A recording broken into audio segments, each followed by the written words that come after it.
In today's video, I'm going to show you how to calculate total hours worked in Google Sheets.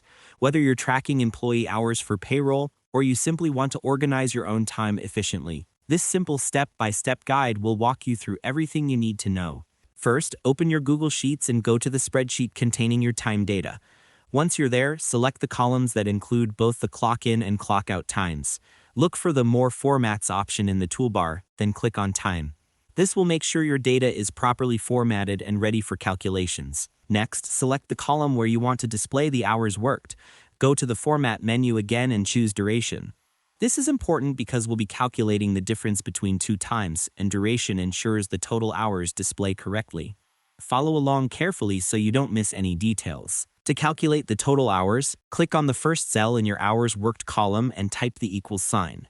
Then select the clock out time cell, type a minus sign, and select the clock in time cell.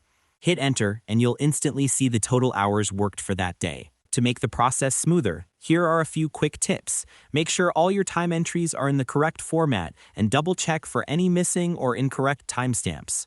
Doing this beforehand can save you time and prevent errors in your calculations. Once you've entered the formula, you can simply drag it down or copy and paste it to the remaining cells in the column. After that, you should be able to see the total hours worked for all employees or entries without any interruptions. It's also a good idea to format your sheet with borders or headings so everything is easy to read at a glance. And that's all there is to it. By following these simple steps, you'll be able to calculate total hours worked in Google Sheets quickly and efficiently. Thanks for watching, and I hope you found this tutorial helpful. If this helped you out, share it with others who might be tracking time. Why not make someone's workflow easier today?